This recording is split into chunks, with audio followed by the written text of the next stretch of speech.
In 1975, a broke actor with $106 in the bank watched an underdog boxer last into the 15th round against Muhammad Ali. He went home and wrote a screenplay in about 3.5 days.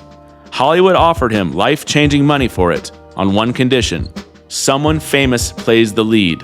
He said no. He held out. He nearly starved doing it. And the movie he refused to sell became Rocky. It won Best Picture in 1977. That writer was Sylvester Stallone, and here's my argument today.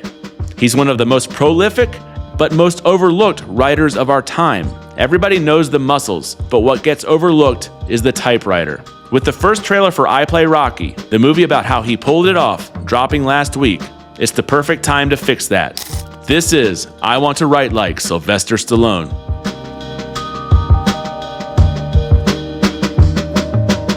Stallone wrote or co-wrote all 6 Rocky films, including Rocky Balboa, nearly 30 years after the original.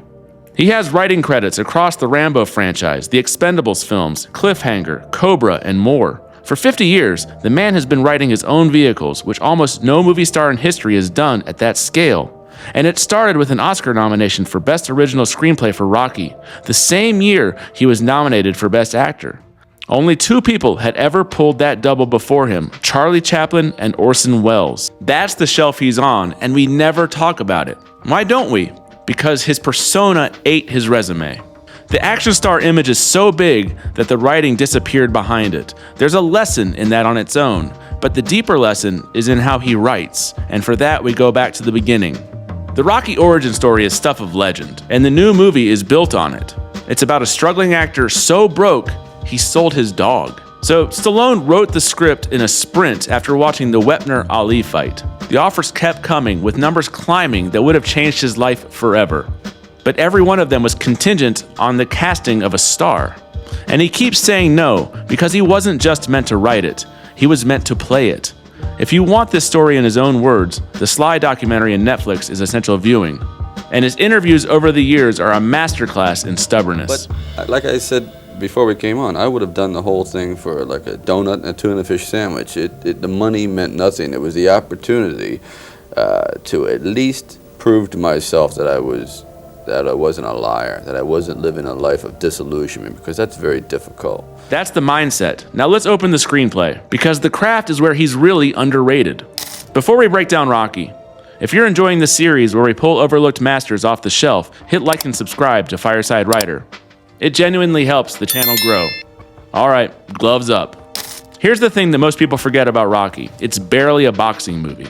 For most of its runtime, it's a character study about lonely people in Philadelphia. A broken down club fighter who talks to turtles. A painfully shy woman in a pet shop. Their courtship is some of the most tender writing of the decade, and it was written by the guy Hollywood would later cast as the Wall of Muscle. The masterstroke is what Stallone does with the goal. A lesser writer makes the story about winning the championship. Stallone knew that was both unbelievable and beside the point. So the night before the fight, Rocky admits the truth, and the story's real goal gets redefined in one scene. Nobody's ever gone the distance with Creed. And if I can go that distance, seeing that bell rings and I'm still standing.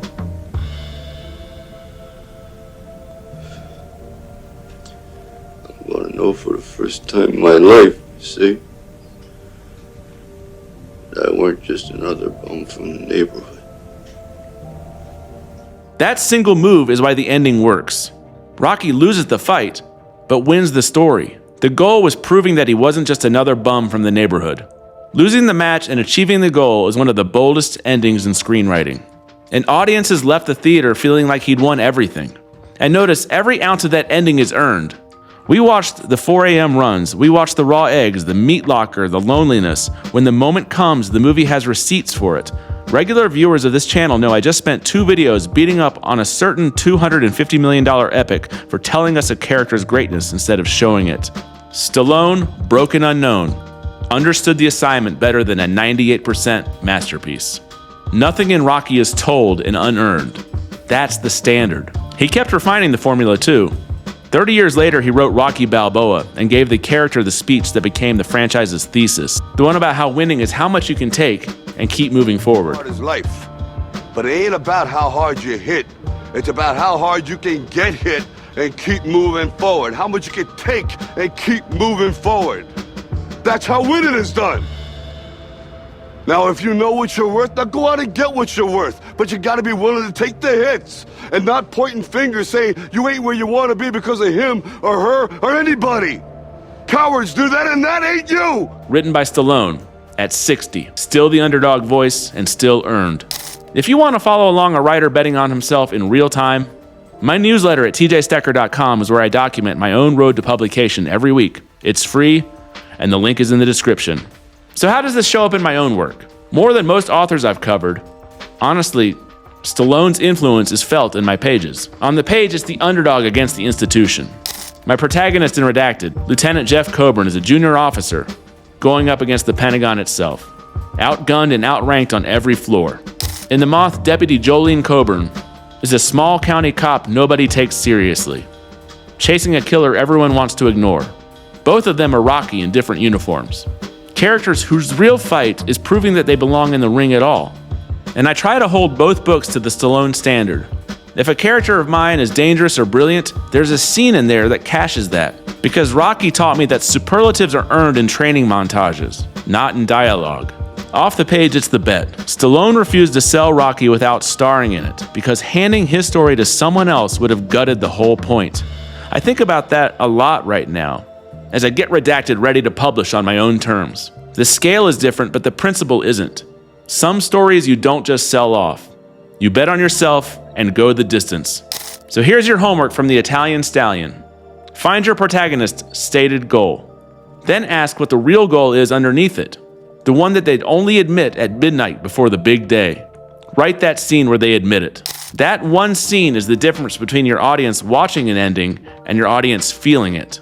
I Play Rocky hits theaters this November, 50 years after the original, and I'll be there. Tell me in the comments, which overlooked writer should I break down next? And if this one surprised you, share it with a friend who thinks Stallone is just the muscles. So until next time, go write something, and I'll see you by the fire.